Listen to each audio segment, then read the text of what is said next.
അമ്മ പറയണത് കേട്ടിട്ട് ഞാൻ ഈ പാലും കുടിച്ച് വിദ്യ ഉണ്ടാക്കിയിട്ട് ഞാൻ വീട്ടിൽ പോയി കഴിഞ്ഞാൽ എൻ്റെ അമ്മ മറ്റേ വെള്ളം വെച്ചിട്ട് കാത്തിരിക്കണ്ട അവിടെ 10 പൈസ അല്ലേ അവിടെ.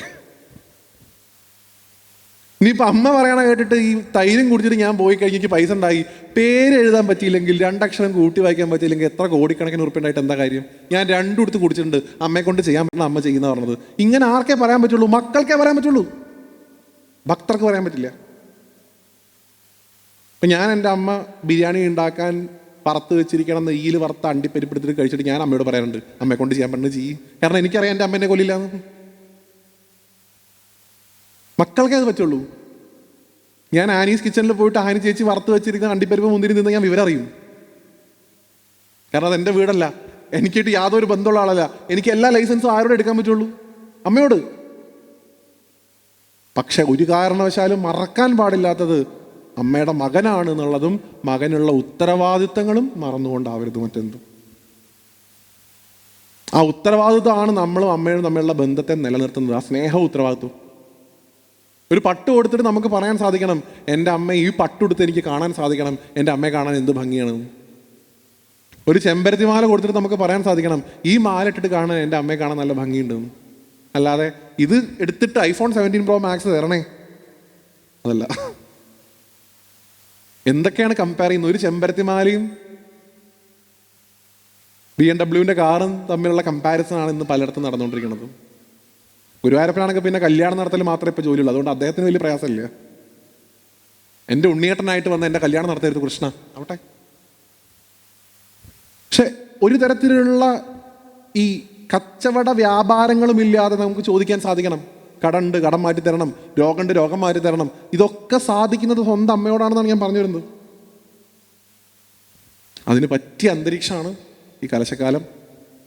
ഈ സമയത്ത് ഇവിടെ വരാനും നിങ്ങളെയൊക്കെ കാണാനുള്ളൊരു ഭാഗ്യം ഗുരുവായൂരപ്പനെ അനുഗ്രഹിച്ച് എനിക്കുണ്ടായി. ഇനി വരുന്ന ദിവസങ്ങളിൽ ഏറ്റവും വിശേഷപ്പെട്ട ചടങ്ങുകളൊക്കെ നടക്കുന്നുണ്ടായില്ല. ഏറ്റവും വിശേഷമായിട്ട് ബ്രഹ്മകലശാഭിഷേകം ചെയ്യുന്ന സമയത്ത് നിങ്ങളുടെ എല്ലാവരുടെയും സാന്നിധ്യം നിർബന്ധമായിട്ട് ഇവിടെ ഉണ്ടാവണം.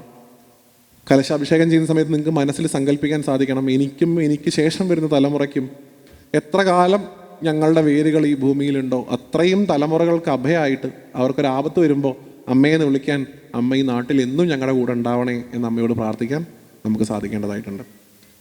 അമ്മയുടെ അനുഗ്രഹമില്ലാതെ ഒരു തരത്തിലും ഒന്നിലും ഒരു വിജയം എന്ന് പറയുന്നത് കൈവരിക്കാൻ നമുക്ക് സാധിക്കില്ല എന്ന് മനസ്സിലാക്കുക. ഭഗവതി നമ്മുടെ പാരമ്പര്യമാണ്, ഭഗവതി നമ്മുടെ വിശ്വാസമാണ്, ഭഗവതിയാണ് നമ്മളെ നടത്തിപ്പിച്ചുകൊണ്ടിരിക്കുന്നത്. അപ്പം അതിനുള്ള കൃതജ്ഞത കാണിക്കാൻ സാധിക്കുന്ന ഏറ്റവും നല്ല സമയമായിട്ട് ഈ കലശക്കാലത്തെ കാണുക. നമ്മുടെ ക്ഷേത്രം വലുതാക്കേണ്ടതും നമ്മുടെ ഉത്തരവാദിത്തമാണ്. അതിനും പുറത്തുനിന്ന് ആരും വരില്ല. ഡൊണാൾഡ് ട്രംപ് ഒന്നും വന്ന് നാളെ ഇവിടെ വന്ന് എന്നാൽ കൈപ്പറമ്പ് അമ്പലം നന്നാക്കിയേക്കാമെന്ന് വിചാരിക്കില്ല. നമ്മൾ തന്നെ മെനക്കെട്ടിറങ്ങണം. ഞാൻ കൊള്ളന്നൂർ എപ്പോഴും പറയാറുള്ള കാര്യമാണ്. അവരത് ചെയ്ത് കാണിക്കുന്ന നല്ലൊരു മാതൃക ഉണ്ട്, നമ്മളിപ്പോൾ അത് ചെയ്ത് കാണിക്കുന്നു. ഓരോരുത്തരും ഇങ്ങനെ അവരവരുടെ ദേശത്തെ ക്ഷേത്രത്തെ അഭിവൃദ്ധിക്കട്ടെ, അത് കൂടുതൽ മുന്നോട്ട് കൊണ്ടുവരട്ടെ. കാരണം അതുകൊണ്ടൊക്കെ ഉണ്ടാവുന്നത് വലിയൊരു മാറ്റമാണ്. കാരണം ഇതൊരു ഡെപ്പോസിറ്റാണ്. ഞാൻ നേരത്തെ പറഞ്ഞ പോലെ ഇനി വരാൻ പോകുന്ന തലമുറകൾ പോലും നന്ദിയോടുകൂടി സ്മരിക്കും. എൻ്റെ പൂർവികർ നടത്തിയ കലശക്കാലത്ത് എൻ്റെ ഭഗവതിക്ക് കിട്ടിയ ചൈതന്യമാണ് ഇന്ന് ഞാൻ ഈ പോയി പ്രാർത്ഥിക്കുന്ന പ്രാർത്ഥനകളൊക്കെ പെട്ടെന്ന് നടത്തി തരാൻ കാരണമായത് എന്നുള്ളത് നന്ദിയോടുകൂടി സ്മരിക്കും. നമ്മൾ ഇന്ന് ഇവിടെ ഇട്ടിട്ടുള്ള ഒരു കല്ലിൻ്റെ മുകളിൽ കയറി 50 കൊല്ലവും 100 കൊല്ലവും കഴിഞ്ഞ ഒരാളിൽ നിന്ന് പ്രാർത്ഥിച്ചിട്ട് അമ്മയെന്ന് വിളിക്കും. ആ പുണ്യം ആലോചിച്ച് നോക്കും എത്ര വലുതാണ്. ഇന്ന് നമ്മൾ ഈ നടപ്രദക്ഷിണ വഴിയിലിടുന്ന ഒരു കല്ലിൻ്റെ മുകളിൽ എത്രയോ തലമുറകളാണ് നാളെ നിന്ന് ഭഗവതിയെ ഉപാസിക്കാൻ പോകുന്നത്.